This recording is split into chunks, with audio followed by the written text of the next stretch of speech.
Se estiver assim a sua consciência, tem a minha palavra, continue fumando, continue traindo, continue sendo um pilantra no trabalho. Se acender a luz verde, mas se acender a luz amarela, não rouba, não trai, não fuma, porque depois vai ser tarde demais.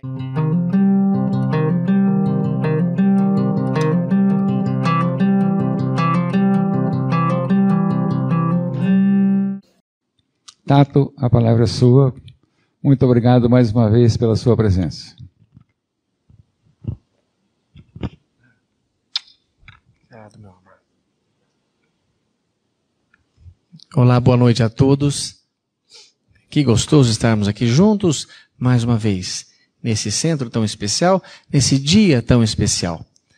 Dia 2 de abril de 1910, reencarnou para mais uma grandiosa missão, Chico Xavier, um espírito que muitos confundem ser espírito de Allan Kardec, ser espírito de Platão, ser espírito de João Evangelista, ser espírito de João Batista. Não importa qual desses foi ou se não foi nenhum deles, mas que, como Chico Xavier, ele teve uma participação muito grande e importante à humanidade. E ontem, 2 de abril de 2019, Chico completa aniversário de 109 anos de reencarnação. Ele permanece vivo no mundo espiritual, porém não está mais encarnado conosco. Fez o seu papel, cumpriu sua grandiosa missão e partiu para a verdadeira pátria espiritual. E todo o mês de abril é um mês muito importante por essas datas, por esses nomes que o seu Ademar citou. 2 de abril é uma data muito significativa. Agradeço a casa pelo carinho, pela generosidade. Mais uma afirmação que Chico fez, ouvindo de que um homem que se chamava-se Julemo, um nome bonito para quem estiver grávida e quiser colocar num filho. Melhora muito que se acender aqui, a transmissão fica bem melhor. Julemo, Ju de Juvenal, Lê de Leda, Mo de Moraes. Os pais chamavam-se Juvenal, Leda, Moraes, colocaram no menino Julemo. Eu, a princípio, achei que foi um fã dos Beatles, que quando foi registrar, falou, John Lennon. Como que é? John Lennon. E o rapaz escreveu Julemo, mas não é. Inicial do pai, inicial da mamãe e sobrenome. Julemo. E o Chico então falou, poxa, se fosse assim, se os nomes são formados assim, o meu nome deve ter vindo de uma coisa muito pequenininha. Eu sou uma coisa muito pequenina e insignificante, porque o meu nome acaba com Cisco. E essa palestra se chama De Cisco a Francisco Cândido Xavier. Alguém que nasceu pobrezinho, desencarna pobrezinho, mas foi talvez um dos homens mais ricos que já passou pela humanidade. Porque ele mesmo disse que o mais rico não é quem tem mais dinheiro, aquele que tem menos necessidade. E o Chico mostrou que necessidade mesmo era ver os outros felizes. E ele fez isso de muito bom coração e muito bem sucedido. Mas essa trajetória de Cisco a Francisco, nascer pequenininho e ir crescendo, é uma longa caminhada de todos nós. E mais uma encarnação nos é oferecida para atingir esse objetivo. Mas será que é verdade? Kardec falou que a ciência e a religião são duas alavancas para o progresso da humanidade. Duas alavancas. E alavanca, segundo Arquimedes, é algo que impulsiona muito forte qualquer coisa, a ponto dele dizer que me dê um ponto de apoio e uma alavanca que eu levanto o mundo. Nós, dentistas, mesmo homens fortes como eu, não temos nenhuma dificuldade em fazer uma alavanca e extrair um dente. A ciência e a religião, para Kardec, são duas alavancas. Para a falta de uma, temos duas para nos colocar num caminho evolutivo a atingir um objetivo que todos nós queremos. Sair de uma condição muito pequenininha e chegar à condição mais elevada. Veja o que a ciência nos diz sobre isso. Em 1920, um cientista chamado Edwin Hubble tinha em suas mãos o maior telescópio já produzido pela humanidade na época.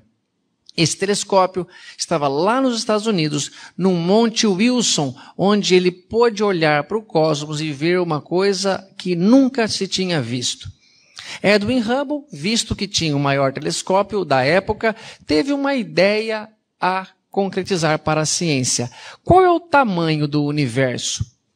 Quando você leva uma moça numa propriedade sua, rural, uma fazenda, ou um amigo e você quer impressioná-lo, como que a gente faz? Está vendo aquela cerca lá no fim? Vai ter que olhar de binóculo, olha aí. Está vendo que tem uma árvorezinha lá? Bem ali, ó, uma cerca, isso, ó, até ali é propriedade do meu pai. É tudo meu aquilo. Você olha o ponto mais distante que consegue enxergar para a pessoa ter uma ideia. E quando não dá para enxergar, você olha o ponto mais distante que dá para enxergar e fala, ó, até ali é o que dá para ver, mas para lá ainda tem coisa. Pois Edwin Hubble queria olhar a coisa mais distante do cosmos para falar qual que é a distância dessa coisa até o planeta Terra. E ele procurava pelas nebulosas. Nebulosas são galáxias normais, mas que estão tão distantes da Terra que a luz chega até os nossos olhos trêmula, nebulosa. Esse é o nome da galáxia. Então Edwin Hubble começou a olhar para ver quanto de distância em anos-luz a luz gastaria de tempo para percorrer até o planeta Terra, até onde eles estavam. E ele percebeu uma coisa interessante, que para a gente entender o que ele percebeu, eu preciso explicar um fenômeno, um efeito chamado efeito Doppler. Efeito Doppler, todo mundo já deve ter percebido, sem saber que era ele, quando, por exemplo, estava num ponto de ônibus e ouviu uma ambulância passando. Todo mundo já deve ter andado de ambulância, mas não vale. Para quem andou, não vale, não dá certo o efeito Doppler. Tem que estar parado e perceber a ambulância passando. Eu vou ter que usar um recurso aqui que eu não queria, mas é a minha sonoplastia. Peguem leve comigo, eu não sei fazer uma ambulância. Mas se tiver alguém que imite, eu até posso falar o que eu quero, ele faz. Faz de conta que está vindo uma ambulância de lá para cá, nós estamos no ponto de ônibus, e o som que a sirene dela emite é assim, ó. Uma ambulância ruim, né? E quando ela passa exatamente por nós, o som dela vai mudar. Ué, vocês perceberam que o som da ambulância mudou? Percebemos. Será que, bem no ponto que a gente estava aqui na frente, o motorista equalizou o som da sirene? Ele deu mais grave e tirou um pouco do agudo? Porque nós percebemos que mudou. Mas vamos imaginar que tem alguém lá no ponto seguinte, a 100 metros, e eu estou aqui com o meu telefone, e mando um recado, olha, vê se o som da ambulância aí para você está grave. Ou ele fala, não sei, estou ouvindo a ambulância chegar, mas não está grave, está normal. Ah, agora ficou grave, agora que passou por mim. Ah, mudou aí para você também? Mudou. O que está acontecendo? Como pode um som mudar de agudo para grave só porque uma ambulância passou por nós? É fácil entender. Se você pegar uma pedra e jogar numa piscina, num rio, melhor ainda, bem parado, aquela pedrinha vai cair e vai começar um círculo de onda se espalhando para todos os lados. Assim é o som, assim é a luz. Quando vocês escutam a minha voz, está saindo dessas caixas, uma onda circular é que atinge vocês aí, mas o seu Ademar também está escutando.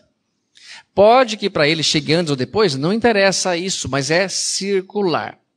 Quando a ambulância é um objeto em movimento, lança pela sua sirene um som. Então, imagine que do alto-falante da ambulância está saindo um círculo. E ela caminha em direção para o lado que ela está emitindo, pode ser para qualquer lado, mas vamos supor se ela está vindo para cá, ela comprime aquela onda. Ela solta uma onda, mas ela está andando atrás, e a onda comprimida fica mais aguda. Quando, porém, ela passa por nós e passa a se distanciar de nós, ela não está mais comprimindo sob o nosso ponto de referência, e sim está se distanciando, ela está alongando a onda. Fica uma onda mais grave. O efeito Doppler, por exemplo, é isso. É a compressão ou o alongamento da onda, o que faz nós percebemos de um modo diferente. Só que não é só no som que funciona assim. Na luz também é assim. Tudo é onda. Então, voltando a Edwin Hubble, que estava olhando para as nebulosas, queria saber qual que era a distância que aquela luz chegava até a Terra, com que tempo. E ele começou a perceber, então, que as nebulosas não estavam paradas, emitindo uma onda, porque o desvio da onda estava para o vermelho. Vocês se lembram das cores do arco-íris? A cor mais infra aqui é o vermelho e a cor mais supra é o violeta, é o azul. Então vamos imaginar que o vermelho representa o som grave, a onda mais longa, mais alongada, maior zona, e o violeta, o agudo, aquela onda mais comprida. Quando o Edwin Hubble olha para uma nebulosa, a primeira, vamos imaginar, ele percebe que ela estava se afastando da Terra. Ele fala, nossa, aquela galáxia está em movimento, com nenhum meteoro rodando por aí, mas é uma galáxia inteira. E ele então olha para uma outra nebulosa ali e percebe que ela também estava se afastando. E olha para uma outra ali, percebe que também estava se afastando, aquela também está se afastando, aquela também está... Todas as nebulosas, tudo que ele olhava, estava se distanciando do planeta Terra. E ele chegou a uma conclusão. O universo está em expansão. Não tem porquê, segundo Einstein, que as galáxias estejam paradas no mesmo lugar e do nada elas comecem a se afastar. Porque as leis da física dizem que isso não é possível. Então Einstein diz que se eu voltar a fita, rebobinar a fita, eu não sei se vocês sabem o que é rebobinar uma fita. Quem tem mais de 20 deve saber, menos de 20 não sabe. É que tinha que enrolar a fita para trás para devolver, senão você pagava multa na locadora. Então, tem que rebobinar a fita. Se você rebobinar a fita, segundo Einstein, as galáxias vão começar a chegar num ponto, chegar num ponto, chegar num ponto, chegar num único ponto, num átomo primordial, no primeiro e único ponto, talvez, que o cosmos teve no seu pontapé inicial. E este pontapé, depois que ele começou, passou a contar a história de todos nós. Todos nós viemos deste mesmo ato primordial, desse mesmo único ponto, e várias outras provas, não precisa ser essa de Edwin Hubble, comprovam que houve o Big Bang, um pontapé, um início, para que a gente entendesse. Nós estamos realmente num processo evolutivo, num caminho que nos levará até um lugar muito bom. Veja que em 1857, no dia 18 de abril, no mês que nós estamos comemorando, Kardec ouviu dos espíritos e anotou. Mais tarde, quando suas inteligências já houverem alcançado um certo grau de desenvolvimento, ordenarão e dirigirão as coisas do mundo material. Ele está falando que quando a nossa inteligência, a nossa moral, chegar num certo grau de desenvolvimento, nós vamos ordenar e vamos dirigir as coisas do mundo material. E eu acredito nisso? Eu não sei se vocês se lembram. Eu fiz força, não me lembrei. Mas ouvi papai e mamãe contar, minha avó contava, umas histórias num tal de homem, não me lembro muito bem o nome dele, que gostava muito de pescar. Pescava tanto que estava até com sono num dia de uma pescaria lá. E ele foi pescar com uns amigos, parece que tinha um tal de Pedro, tinha um tal de Mateus, tinha um tal de João, que era bem novinho, e ele foi pescar com os meninos. E ele pegou no sono. E o tempo fechou literalmente. Ficou uma tempestade. Não é porque os meninos ficaram bravos com ele que ele estava dormindo, não estava ajudando com as redes ou com as varas de pescar. Não, o tempo começou a fechar. E aqueles meninos ficaram com medo. Um barquinho pequeno, não sabia muito o que fazer, chamava ele e chamavam ele de mestre. A única coisa que eu me lembro é o nome dele, era mestre, Rabi. Mestre, nós vamos afundar, mestre. Olha que má hora de a gente vir pescar. E diz que esse senhor levantou-se do barco. Vocês têm muito pouca fé. Diz que vai na ponta do barco, não faz aquele sinal não do Titanic, mas fala: acalme-se, tempestade. E vocês acreditam que ela acalmou? Pois é, mas os discípulos se surpreenderam e falaram: quem é esse que até os ventos obedecem? Alcançado um certo grau de desenvolvimento, ordenarão e dirigirão as coisas do mundo material. Isto é só um fato. É possível fazer. Por quê? Porque esse Senhor jamais acalmaria uma tempestade do mesmo modo que eu levo alguém para falar acerca do meu pai, vai até lá. Até lá é tudo meu. Jamais ele acalmaria uma tempestade para se expor. Ele só fez aquilo para falar: meninos, prestem atenção o que vocês um dia poderão fazer. Porque todos vocês são deuses e poderão um dia fazer o que eu faço e muito mais. Porque acalmar a tempestade é bico. É muito simples acalmar a tempestade. Repartir pão, peixe, multiplicar, tranquilo. Porque se eu soubesse multiplicar pão e peixe, é capaz de eu multiplicar e vender. O duro é dar depois. A grande obra de Jesus para mim nesse processo não é manipular a matéria, porque eu acho que ele até me ensinaria. Quer entender? Vem cá, você pega o pão, pensa, pai, fala tal coisa, e, tá vendo? Só de eu falar já brotou outro pão aqui. Vai você, saiu um pão meio sem miolo, vamos melhorar isso aí. Agora reparte, não, eu vou comer esse aqui. Mas não é, tem que repartir. Né? Por isso que você não pode, filho. Porque se você tiver o poder, você usa para o teu bem, para o mal. Por isso Judas se equivocou, por isso que achou que ele fosse soprar e derrubar o amor. Não, ele se entrega. Mas aí é que está. Atingido um certo grau, você vai conseguir começar a dominar a humanidade. E isso é uma escala evolutiva. Quanto mais evoluído moralmente e intelectualmente, mais liberdade o ser humano vai querendo. E liberdade, se não o primeiro, é o segundo maior dom que a vida humana tem. Porque se uma pessoa fizer uma bobagem muito grande, eu não sou a favor de colocá-la numa cadeira elétrica. Eu não tenho esse direito. Mas eu falo, filho, você não vai mais entrar na sociedade. As coisas que você fez, não dá para viver mais com as pessoas. Você vai ficar preso aí até fazer 100 anos. Com 100 anos, se você estiver vivo, eu deixo você sair. Isso até concordo. Mas tira dele um grande valor, que é a liberdade. E liberdade não é liberdade de andar, vir no Centro Espírita Chico Xavier, andar para lá, para cá, não. É ter liberdade consigo mesmo. É passar num lugar, ter coisas que você sabe que não pode e não tem ninguém te vigiando e você não fazer. Ter liberdade não é estar do lado da esposa e uma mulher sorrir para você e você fala, olha, quantas mulheres perdidas. Não, perto dela é tranquilo. Longe dela, perto só de você mesmo. Isso é liberdade. E para isso precisa ter disciplina. Disciplina é liberdade. Aí ele continua.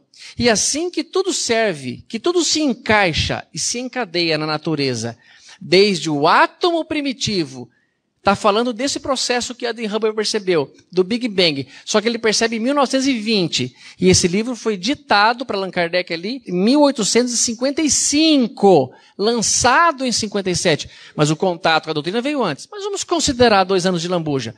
1857, já estavam falando disso aqui. Desde o átomo primitivo até o arcanjo. Do átomo ao arcanjo, de Cisco a Francisco. E nós não estamos mais na condição do átomo. Vamos colocar, estamos na condição do Cisco. E precisamos chegar um dia a Francisco. Admirável lei de harmonia, conclui Kardec, que o nosso acanhado espírito ainda não pode aprender em seu conjunto. E mesmo Jesus falando, todos vós são deuses, depois de tudo que fez, eu resolvo entrar em depressão. Eu resolvo não acreditar nisso. E me escondo, e fico triste, e chega papai para me ajudar, chega a namorada, e eu não aceito nenhuma espécie de ajuda. É triste quando você percebe que a pessoa está buscando ajuda e não está conseguindo. Mas é mais triste quando você percebe que ela já encontrou ajuda e não quer seguir. Porque tem pessoas que no atendimento fraterno falam para mim, meu filho está fazendo tal coisa, ou eu estou fazendo tal coisa, eu falo, faz assim. Ela fala, isso não dá certo. Então, e se você tentasse isso? Isso também não dá certo. Você já fez tal coisa? Não fiz, mas eu sei que não vai dar certo. Ele não quer sair, ele quer vitimar-se. Então, continue, filho. Porque para um prova e expiação é um prato cheio para ser vítima. Para sentir dor. Nem precisa procurar. Ela vem atrás porque devemos muito na nossa conta. Então vamos lá, bem rapidinho, para a gente não demorar mais muito. Será que é verdade isso? A ciência está falando uma coisa, a religião está falando outra, mas é tão distante de mim? Eu não sentei lá com o Edwin Hubble para olhar as nebulosas se distanciando no efeito Doppler com desvio para o vermelho. Mas eu acho que dá para ver na nossa vida. Fala aí, sem muita demora. Quem é o espírito, o ser encarnado que passou pela Terra que foi mais inteligente e mais amoroso que vocês já conheceram? Não precisa ter vivido com ele, nem com ela. Pode ser um homem ou uma mulher, mas que tenha dito coisas que Platão falou, que Aristóteles falou, e quando ele falou, você percebeu que estava melhor a dele. Como, por exemplo, o que é amor, o que é justiça. Quem vocês acham que eu posso colocar aqui numa escala crescente de evolução intelectual e moral que está no topo?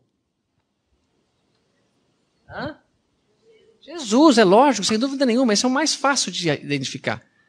Vamos pegar agora a extremidade oposta. Vamos chamar homem sem virtudes. Não vamos dar nome para ninguém. Não é bacana enumerar alguém ou dar nome, mesmo que ele tenha sido muito mal, mandou matar muita gente. Vamos pensar num homem que não é educado, que não tem moral com nenhum animal, que é tranqueira, faz mal para a natureza, tudo que espécie de homem sem virtude que tem aqui. Não quer aprender também nada, não sabe matemática, não sabe história, não ensina ninguém, fica apoiado nos pais, é um pilantrão. É esse cara aqui. É o extremo oposto da escala.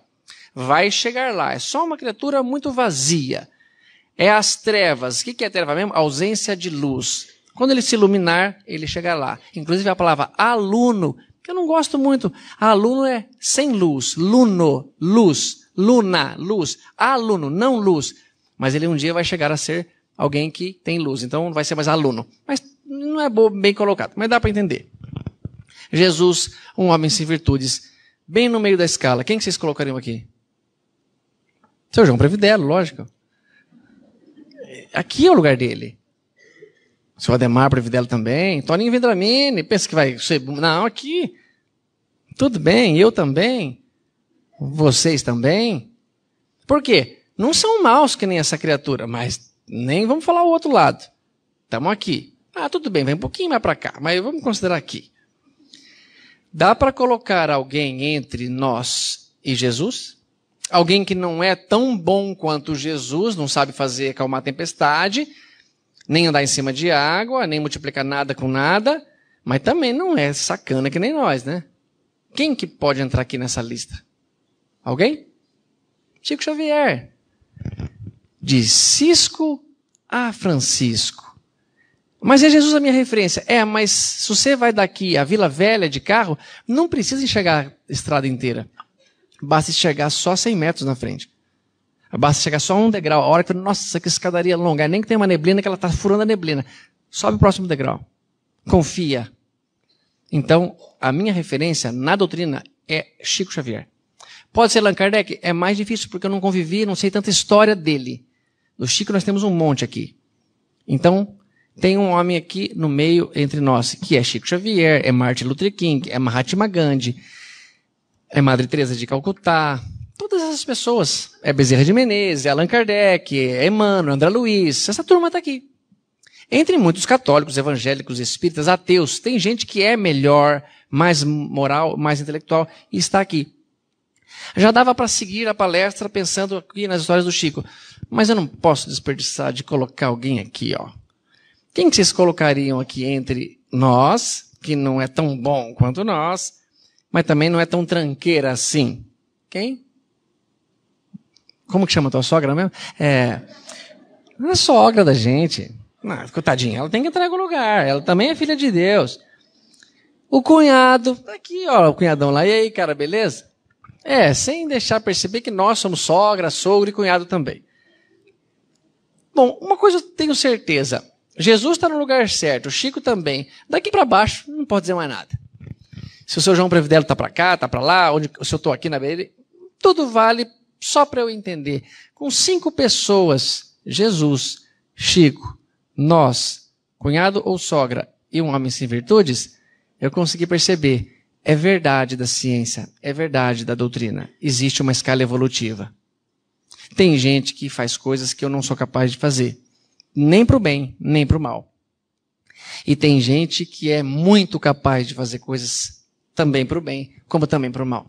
E que eu não sou. Então observo, ou Deus nos fez prontos e vai nos julgar e vingar, ou existe uma possibilidade de eu subir um degrau. E as possibilidades de subirem degraus são ensinadas através de Chico Xavier. E a primeira história é esta. Na sua profissão de serventuário público, o Chico certa vez foi visitar um companheiro que residia a alguns quilômetros além de Pedro Leopoldo.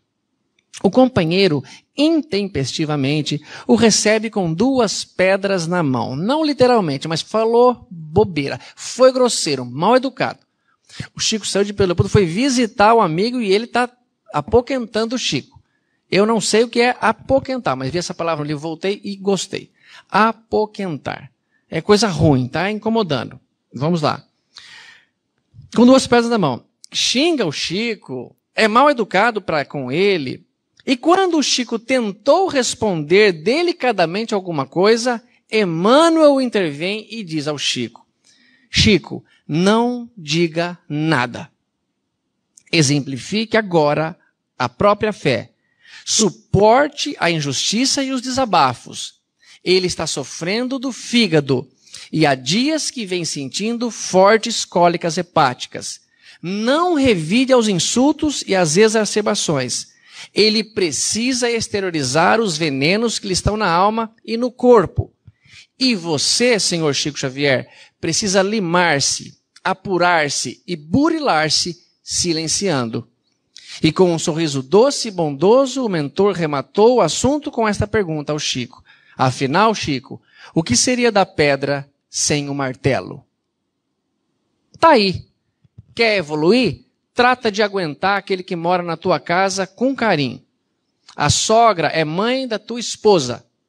A sogra é mãe do teu marido. É mãe dele ou dela. Não tem ninguém mais importante do que essa pessoa para ele. Nem você. E se você quiser dar um pontapé e ir embora, faça logo isso. Mas a mãe dele não fará. Então trata de dar um jeito de se entender. Ah, não é mãe. Não é mãe, mas é irmã. É irmão. Não tem onde cair morto, tá morando na tua casa. O que você vai fazer? Vai ficar em paz, mandar ele para a rua? Ele pode estar sofrendo do fígado, pode estar sofrendo pedra no rim, o que for. Não tinha direito de falar assim com ninguém. Mas o Emmanuel deixou claro. Na tua condição, Chico, é hora de ficar quieto.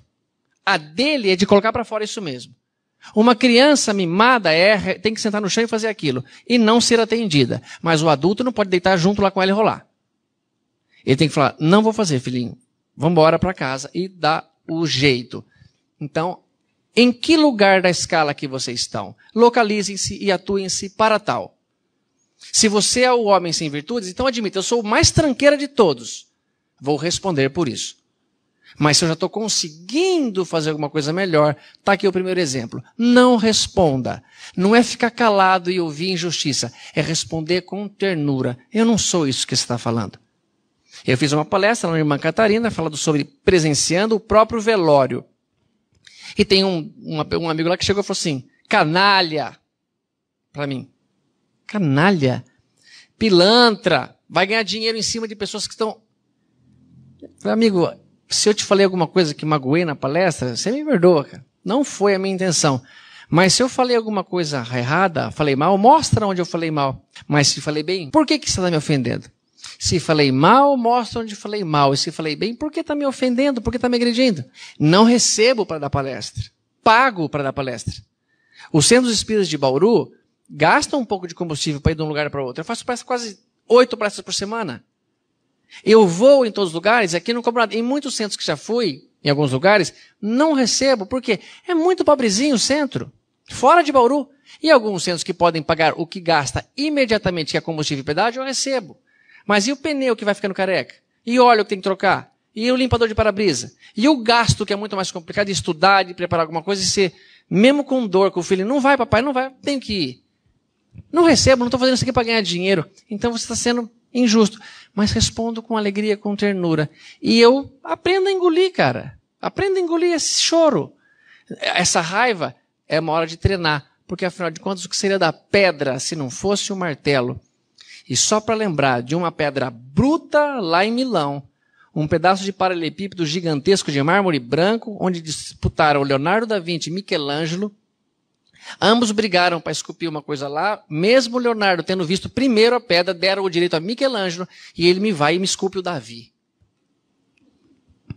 Eu não acredito que um cara tire o Davi dali de dentro.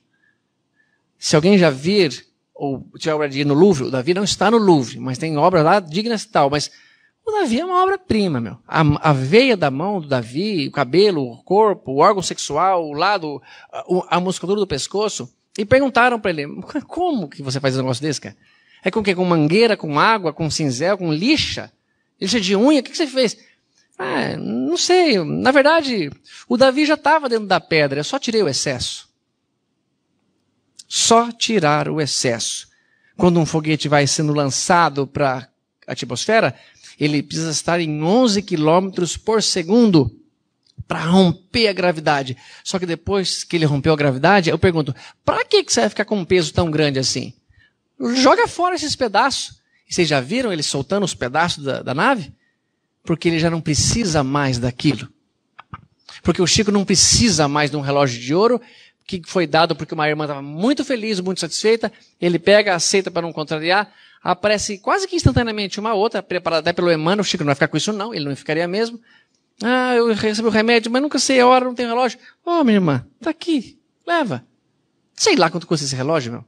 Não preciso disso. Se alguém já consegue voar sem tanto peso de combustível, sem queimar tanto o chão e outras pessoas, voa mais leve. É muito mais gostoso e acelera muito mais o passo até chegar à condição daquele ali. E se você um dia está sendo pedra, se você um dia está recebendo as marteladas, lembra dessa frase de Khalil Gibran. O perdão é o perfume que as flores exalam quando são pisadas. Quando você esmaga uma planta, ela solta uma essência para fazer um chá. Quando você pisa em alguém que só tem perfume dentro, ele exala o perfume. E não é por você, é por qualquer um, porque o que ele tem lá dentro é perfumado. Então, tentem ser este perfume. O Roberto Marinho, uma pessoa que eu nem vou comentar nada, mas ele falou uma coisa que é legal. Ele falou, se você não consegue ser educado, finja que é educado. Entra no elevador e fala, bom dia, para qualquer um, porque ele faz isso para todos os funcionários dele. E o Roberto Marinho é simplesmente o dono da Rede Globo. Ou foi o dono. Mas olha que legal essa história do Chico. Que é outro ensinamento. Numa livraria de Belo Horizonte, servia um irmão que, pelo hábito de ouvir constantes elogios ao Chico Xavier, tomou-se de admiração pelo médium. Leu também, com interesse, todos os livros de Emmanuel, de André Luiz, de Neio Lúcio, de Irmão X, e desejava, insistentemente, conhecer o psicógrafo de Pedro Leopoldo. E aos fregueses, pedia, sempre que possível, façam-me o grande favor de me apresentar o Chico, logo aqui em Belo Horizonte ele apareça. E numa tarde, quando reiterava a alguém o pedido, não é que o Chico entra pela porta da livraria? Todos os presentes, menos o Aloísio, se surpreenderam e se alegraram. Aloísio era o nome desta pessoa que desejava ver o Chico.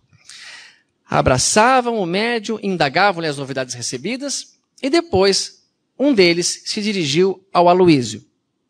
Amigo, você não desejava ansiosamente conhecer o nosso Chico? Sim, ando atrás desse momento de felicidade há muito tempo. Pois bem, aqui está ele. O Aloísio o examina e o vê tão sobriamente vestido, tão simples, tão decepcionante, e correspondendo ao abraço do admirado psicógrafo, que tinha um ar de quem falava-lhe a verdade, mas que com certeza Aloísio não era nenhum bobo, para acreditar em tamanho absurdo, disse, quem dera você fosse o Chico Xavier. Quem dera. O que vocês fariam no lugar dele? Tá pensando que isso é o quê, rapaz? Tá pensando, meu Deus, eu perdi meu tempo aqui, viu?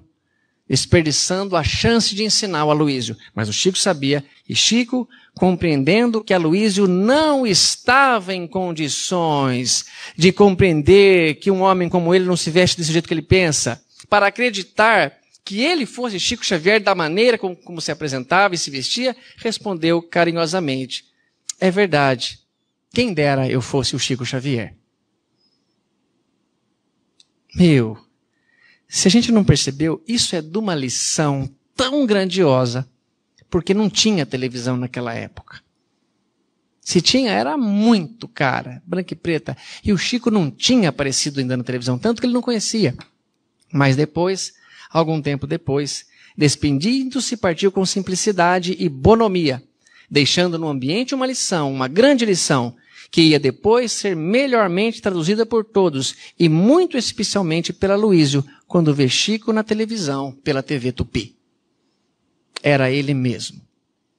e eu desperdicei um abraço, eu falei uma bobagem, porque eu achava que talvez o Chico ia entrar numa carruagem. O Emmanuel falou, quando o Chico lamentava uma injustiça, ele falou: Chico, se Jesus, que é Jesus, saiu da terra pelos braços da cruz, o que você queria, Chico? Uma carruagem para passear entre os homens? O que vocês estão querendo que a vida trate vocês? É como vocês estão tratando aqueles que não oferecem nenhum interesse para vocês? Porque você pode até rir de uma piada sem graça, se ela for do patrão. Se ela for de uma namorada que você está interessado em conquistar. Mas se ela for de uma pessoa que você não gosta, você faz questão de segurar o riso, mesmo que tenha sido muito engraçada. Então, humildade é a base, é a virtude para a gente conquistar outros aprendizados. Se vocês não tiverem humildade para ensinar ou para aprender, fique estagnado. Porque você pode ser um chefe de cozinha, mas não sabe uma técnica que a vovó sabe na hora de levar a assadeira no forno. E ela pode falar: filho, faz assim que dá mais certo. E você fala: o que a senhora está pensando que é? Eu sou formado nisso, eu sou um chefe. Então não faz. Orgulhoso, não aprendeu. O humilde fala: verdade, vó. Deixa eu experimentar. E ver. É verdade, era melhor. Ou, não, vou continuar fazendo do jeito que vou. Mas humildade. E se você quer ensinar com arrogância, mesmo que o humilde falar: não, depois eu faço. Porque você não está sabendo transmitir e absorver as virtudes. Humildade. Quem dera vocês fossem quem vocês são. Quem dera eu fosse quem eu sou e estar nessa posição deliciosa de poder falar para vocês, de estar na casa Chico Xavier, no dia do aniversário do Chico, falando sobre ele. Quem dera eu pudesse estar onde deveria estar. Estava demorando, né? Mas precisou chegar. Mensagem aos enfermos. Os doentes eram tantos em Pedro Leopoldo, noite a noite, que o espírito de Neio Lúcio, compadecendo dos sofredores, endereçou-lhe a mensagem que transcrevemos abaixo. Amigos, doentes, toda enfermidade do corpo é processo educativo para a alma. Recebam, porém, a visitação benéfica entre manifestações de revolta é o mesmo que recusar as vantagens da lição, rasgando o livro ao invés de lê-lo, cuspindo o comprimido ao invés de engoli-lo. A dor está aí, não está? Tira a lição dela. Ela não vai embora antes da hora. Mas toda dor tem hora marcada para acabar. É a hora que você aprender. Confia. Confia, vai passar. Senão a mãe de Jesus não teria falado isso. Se vocês não confiam, não tem que estar aqui agora. Tem que vir, ouvir e acreditar. É verdade deles. Por quê? Porque ninguém mais pode fazer como eles. Se eles fizeram e falaram, eles merecem um crédito. E o melhor, o que eles falam é muito bom de acreditar. Vai passar. É uma questão de tempo. Mas quanto antes você aprender, aprendeu. Eu, como pai, egoísta, orgulhoso que sou, não deixo o Henrique passando por uma situação ruim, além do necessário para ele aprender. Ele não pode fazer certas coisas que pensa fazer com o carro, com o vovô, com a vovó, com os primos. E se eu deixar ele fazer o que ele quiser, eu estou tirando a oportunidade dele aprender e eu ensinar. Mas confia que a dor tem hora certa para acabar. A dor física, pacientemente suportada, é golpe de burilamento divino. Está lapidando a gente, realizando o aperfeiçoamento espiritual. Está caminhando, ó.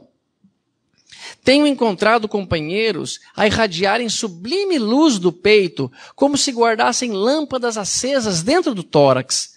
Em maior parte, são irmãos que aceitaram com serenidade as dores longas que a providência lhes endereçou, a benefício deles mesmos. Em compensação, isso é Neio Lúcio falando, ele é espírito, ele está vendo no mundo espiritual, está transmitido para o Chico.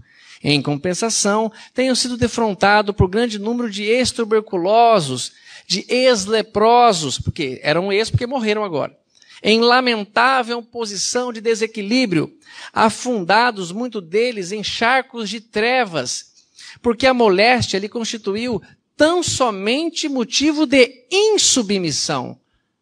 Chegou, tem como curar? Não tem. Tem remédio para atenuar? Tem. Toma o remédio e fica quieto. Não é que não pode reclamar, a coisa está apertando, está achando que está com dengue, está aparecendo mancha na pele, não posso falar, não. Fala, mãe, eu acho que eu estou doente, estou com uma dor no corpo, meu olho está doendo, dor de cabeça, ânsia, vamos providenciar um hospital, alguma coisa. É depois que já está medicado, só pode tomar paracetamol. Para mim, paracetamol é mais fácil de dissolver farinha na água, né? Tudo bem. Dipirona, sim, né, delícia. Mas aí, a empresa paracetamol corta esse filho da mãe da lista. Quando você aceita e passa, alguma coisa está sendo burilada em nós. Eu acredito nisso, da minha palavra. E o Ney Lúcio está falando. Então, a doença prolongada é sempre renovação de caminho para o bem. E a moléstia incurável no corpo é a reajustamento da alma eterna. Ney Lúcio então nos diz que a leitura desta página nos oferece confortadores pensamentos de paz, consolação, disciplina e esperança.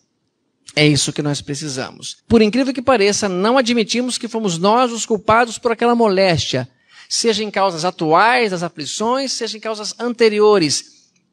Aula de Emmanuel para uma pessoa. Eu vou falar o número de cigarros que esse cara fumava por dia. Faz assim, porque não é possível que vocês não vão se surpreender. Quanto que fuma um homem que fuma bem? 2 maços por dia? 2 maços é 40 cigarros. 3 maços por dia são 60 cigarros. Pô, o cara fumava, o Jerry Lewis, aquele comediante, fumava 3 maços por dia. É bastante.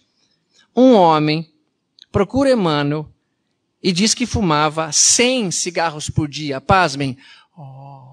Eu também fiquei. 100? Fiz as contas. 20 cada um. Cara, o cara fumava 5 maços por dia. Pega 100 cigarros, divide no tempo que esse cara está acordado. Dá quase que um cigarro a cada 2 minutos, meu. 100 cigarros por dia.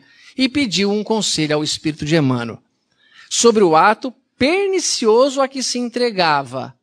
E o mentor espiritual, atendendo, exclamou. Às vezes, ele não precisa falar com todas as letras para você entender. O Emmanuel fala assim: amigo, melhoremos a nós mesmos, cuidando mais de nossa saúde. Disse então o consulente a Emmanuel. Eu desejava um conselho mais direto. Tá bem, pare de fumar. Ora essa, venho até aqui para ouvir isto. O que desejo é uma resposta positiva, pelo menos. Então Emmanuel endereçou-lhe as seguintes palavras, e eu falo para quem fuma aqui. Meu amigo, entre fumar e não fumar, é melhor não fumar. Entretanto, se você pretende fazer alguma coisa pior, continue fumando. Quem que fuma que não sabe que fumar faz mal? E quem que já não sabe, já não percebeu que certas outras coisas faz mal não só para si, mas para o planeta inteiro? Como eu fiz uma palestra aqui, trazendo os problemas de comer carne, a posição da doutrina espírita sobre isso, que um hambúrguer que você não come são 2.000 litros de água que você economiza, e que sacrificar um ganso depois de obrigar ele a comer 30 vezes mais do que ele quer comer, como se comer um lanche ou dois, tá, então você vai obrigar a comer 60. Eu abro a tua boca e enfio lá dentro. O teu fígado cresce e quase fica 50 vezes o tamanho do original, porque você sente um sabor especial. É a mesma coisa que o cigarro. Se você acha que isso está certo, continue, mas não avise ignorância. Há tanto tempo que eu estou contigo, Felipe, ainda não me conhece? Você vai alegar ignorância, Felipe, que não conhece Deus, por quê? Porque não conviveu comigo 3 anos? Não vai colar. Mas ele fala exatamente isso. Pare e cuide da saúde, senão não caminha nesse caminho evolutivo. Se tiver negligenciando o corpo, tudo de sagrado que Deus te ofereceu, te emprestou, e causar uma moléstia, vai caminhar quando você voltar para pagar com a dor e passar outra vez pela dor. Aí você aprende em que poderia ter evitado. É só falar, não vou mais fumar. Seja qual for o exemplo, seja qual for o motivo que se arrume. É problema de cada um. Olha só a importância de tentar tratar bem agora as pessoas de um modo geral na rua. Perguntaram para o Chico, em que o Emmanuel é mais exigente, é mais rígido com você? E sem pensar no tratamento que eu dou às pessoas. Na relação de carinho que eu dou a qualquer um. Eram 8 horas da manhã de um sábado. Chico dormia demais. Dormira demais. Chico acordava cedo. Trabalhara muito na véspera, psicografando uma obra erudita de Emmanuel. E não esperou nem a charrete. Saiu a pé, correndo. Chico nem andava, voava, tão velozmente que caminhava. Ao passar de frente da casa da dona Alice, esta o chama. Chico. Estou esperando você desde as 6 horas. Você está atrasado. O que aconteceu? Desejo-lhe uma explicação. Ah, dona Alice, perdi hora, estou muito atrasado. E logo na hora do almoço eu atendo a senhora. Agora eu não posso. Dona Alice fica triste e olha o irmão, que retomara os passos ligeiros a caminho do serviço. Um pouco adiante, Emmanuel interrompe o Chico e lhe diz: Chico, volte lá e atenda a irmã Alice. Todo mundo quer ser Chico Xavier, mas ninguém quer ter um mentor que nem o Emmanuel, né? Cara duro na queda, meu. Mas ele já conhece o pupilo que tem. O meu mentor parece que é um super tranquilo. Ele conhece quem eu sou. Chico, volte lá e atenda a irmã Alice. Você gastará apenas 5 minutos que não vão prejudicá-lo. Chico, humilde, volta e atende. Sabia que você voltaria, Chico, disse a irmã Alice. Eu conheço o seu coração. Já valeu a volta. Puxa, mesmo que ela não conhecesse, falou que conhece, não conhece, porque sabe do que eu sou capaz. Mas só dela imaginar, já me alegrou. Mas do Chico ela conhecia, ou não conhecia tanto quanto o amor que tinha lá dentro. E pede-lhe então ao Chico explicação para tomar um determinado remédio homeopático, que ele mesmo havia psicografado a ela, receita de Dr. Bezerra de Menezes. Despedindo-se, ela diz: Obrigada, Chico. Deus lhe pague.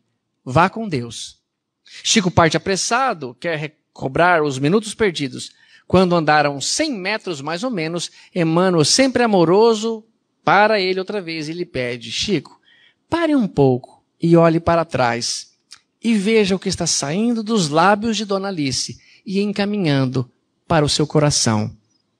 E Chico para e olha. Uma massa branca de fluidos luminosos sai da boca da irmã atendida e encaminha-se para ele. E entra no seu coração, dando-lhe muito conforto. Viu, Chico, o resultado que obtemos quando somos serviçais, quando possibilitamos a alegria cristã aos nossos irmãos? E concluiu: mas imagine, meu amigo, se ao invés de vá com Deus, a Dona Alice dissesse magoada: vá com o diabo, Chico. Dos seus lábios estariam saindo agora coisas diferentes, como cinzas, poeira e imundície nas minhas atitudes, que eu não quero mais viver. Às vezes me ocorrem pensamentos muito ruins, mas eu penso, nessa altura do campeonato, não, amigo, você deve ser novo aqui, me sugerindo esse pensamento. Eu não vou atendê-lo. Fique, porque mais tarde vai ter evangelho no lar, e você vai saber do que eu estou falando. Mas nessa altura do campeonato, é o que Paulo diz aos seus amados: dos outros eu espero qualquer coisa, mas de vocês, amados frequentadores do Chico Xavier, eu espero coisas melhores. Eu não quero mais que vocês façam isso com a família, com vocês mesmos. E eu aqui vou ler uma parte do Chico, que é uma mensagem a todos os médiuns e trabalhadores desta casa, tá bom? Chico disse assim: eu trabalhei por 37 anos numa repartição do Ministério da Agricultura. Eu chegava em casa por volta das 7h15 da tarde, tomava alguma coisa rápida, um chá, qualquer coisa, fechava a porta do quarto e trabalhava lá dentro, sozinho, das 17h30 às 3 horas da manhã. Foi assim que eu recebi o livro Paulo e Estevão. Eu tinha que receber, passar a limpo e depois datilografar para a gráfica. Isso durou muitos anos, mas quando me aposentei, pensei que estava certo em achar que era possível ser um bom médium e um bom profissional.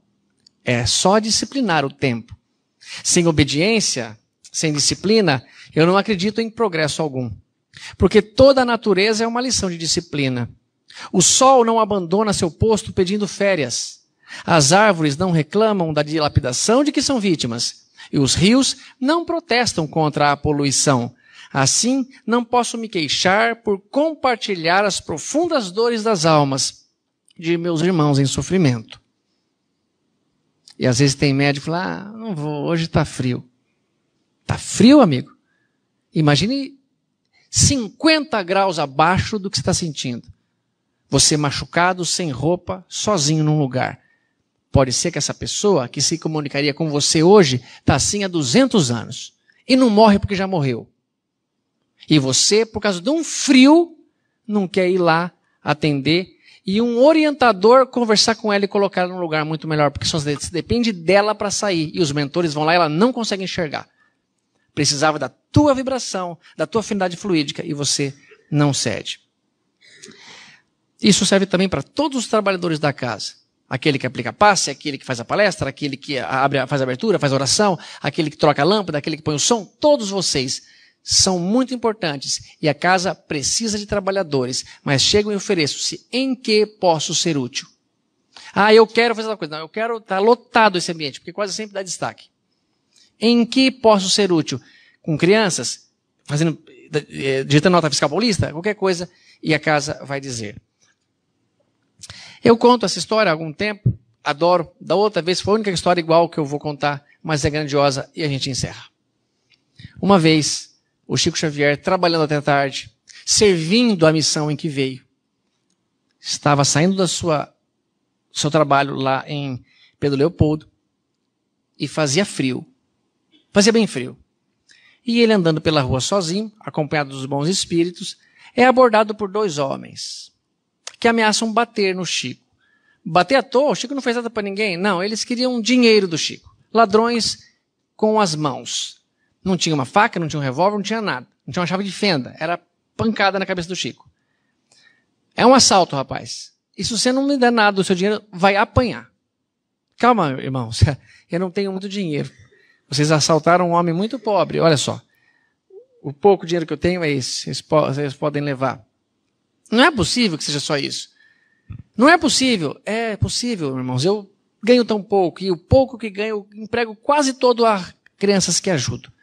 Eu cuido de algumas crianças que não têm pai nem mãe. Acabaram ficando comigo. São fantásticas. E se vocês forem até a minha casa, eu tenho algo a oferecer. Eu tenho uma comida, um agasalho. Está muito frio agora aqui em Pedro Leopoldo. Vocês podem ir comigo. Não, nós não queremos ir lá, não. Nós queremos seu dinheiro. E dê o seu dinheiro aqui agora. Ou nós vamos quebrar suas mãos. Não, filho, por favor, não machuque as minhas mãos. Elas são tão úteis para as crianças e para mim. E para vocês não serão úteis machucadas. E não ganharão nada com elas machucadas. Mas se me deixarem bom, eu posso ajudar as crianças e quem sabe ajudá-los de algum modo. Eu moro logo ali, vamos até minha casa. Um dos ladrões, vamos supor que se chamasse Dimas, o bom ladrão. Não era Dimas, mas vamos supor que chamasse Dimas, falou: o senhor cuida de criança? Cuido, filho, não estou inventando essa história para livrar-me de uma surra. Eu cuido de crianças e não tenho mais dinheiro. O senhor é Chico Xavier? Ah, ele me conheceu, agora eu vou apanhar. Sim, filho, eu sou Chico Xavier, mas não me lembro de ter feito mal a quem quer que seja. Mas se lhe fiz mal, me perdoa. Dê a oportunidade de me corrigir agora. Eu tenho oferecido tudo que tenho. Vamos até minha casa. Ele interrompe e fala: não, seu Chico, o senhor nunca me fez mal, mas um dia salvou a minha vida. Uma vez, papai, mamãe, comigo recém-nascido, batemos em sua casa. Quem faz sonoplastia, ambulância, porta...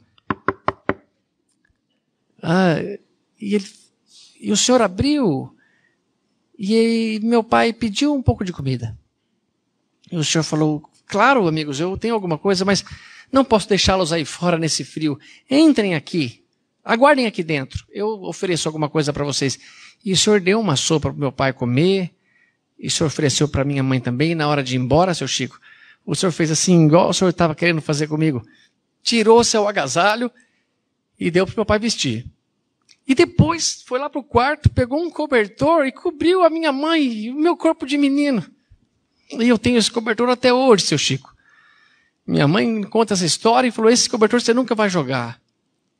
Então é por isso que eu não posso aceitar esse dinheiro, seu Chico, do senhor. Por favor, compre leite para as crianças. E fica com o dinheiro que eu já roubei hoje também, seu Chico. Pois é, acendeu uma luz na consciência desse ladrão. Amarela. Não rouba esse. Por mais que na Constituição dos Ladrões esteja escrito que você roube a qualquer um, a consciência falando que não faça. Porque depois não dá tempo mais nessa encarnação de refazer. Porque o Chico falou, a pior coisa para o espírito que desencarnou é a consciência do tempo perdido. A pior é a consciência. Perdi meu tempo, perdeu. Agora é outra encarnação. Mas a história não acabou. O outro ladrão falou, não, como assim dar o nosso dinheiro para ele? Nosso dinheiro honrado de roubar as pessoas? Daqui, rapaz, daqui esse dinheiro, seu Chico. E você, vamos supor que chamasse Gestas, o mau ladrão, você, Gestas, cale-se, dê o seu dinheiro para ele também. O seu dinheiro para ele também. Ah, tudo bem, seu Chico, toma aqui o meu dinheiro, então. E o Chico contou essa história, rindo e brincando. Agora preciso acertar as contas com Deus, porque roubei 2 ladrões. Sempre assim, causando riso nas pessoas, com verdade, com sinceridade. E não podia ser mais bonito do que acabar com uma frase de Chico.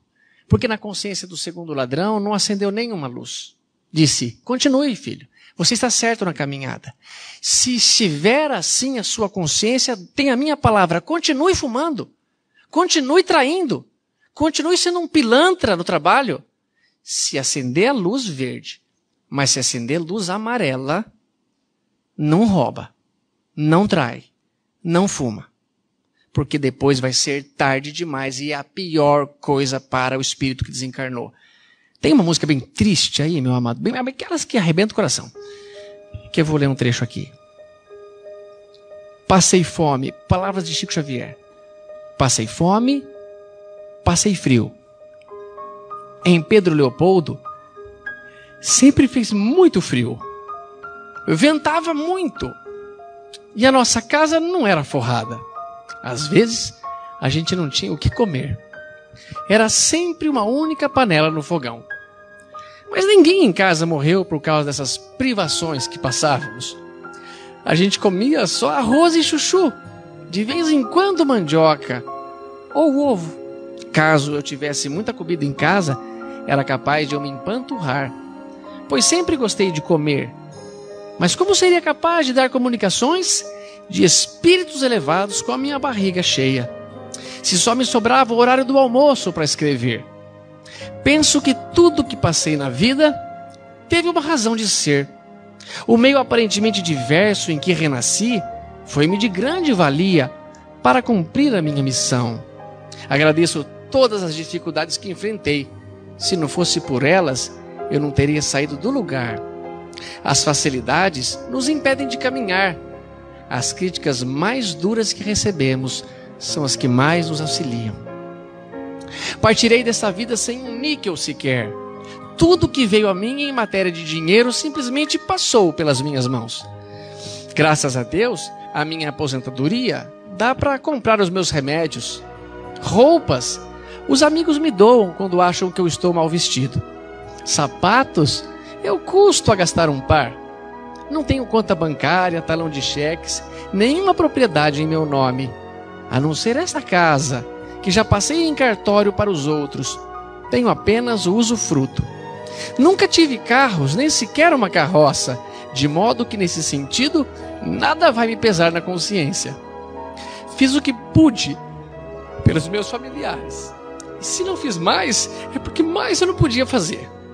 Ah, que chato. Nunca contei dinheiro que trazia no bolso, mesmo aqueles que alguns amigos generosos colocavam no bolso do meu paletó. Quanto a mim, sou apenas um médium, e um médium muito falho, e os médiuns seguem-se uns aos outros perante o tempo.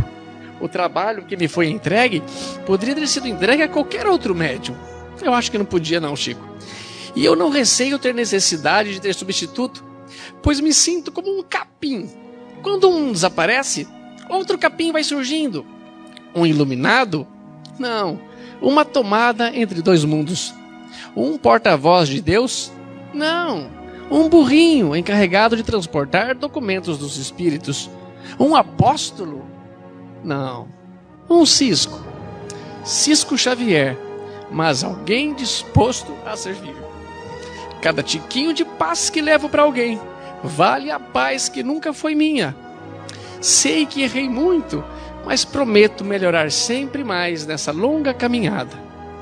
Embora ninguém possa voltar atrás para fazer um novo começo, qualquer um pode começar agora e fazer um novo fim. Chico Xavier. Por isso que não é à toa que tenho me dedicado como tenho por esta causa, que me faz muito feliz. E acredito que se um dia perguntarem para você: quando logo vai chegar a condição de prova e expiação e eu chegarei num regenerador? Responda sem pensar: para mim, ele já chegou. Eu gostaria muito que cada um sentisse a alegria que sinto com essas histórias em viver cada sensação. Mas vocês sabem o que são, a dor e a delícia de serem quem são e o que viveram. Mas saibam que o que querem é chegar neste ponto, é serem felizes. Para lá onde está Jesus, nós também um dia possamos estar. E Ele prometeu: todos vós são deuses, e que venham até mim. Todos nós somos filhos de Deus, iluminados para uma felicidade eterna, que é o que queremos. Eu vim para que tenham vida, e vida em abundância. Isso para mim se traduz como felicidade. Parabéns, Chico Xavier, pela sua encarnação sublime. Parabéns, Casa Iluminada Chico Xavier, que recebe tantos corações e dá amor incessantemente. Que Jesus nos abençoe.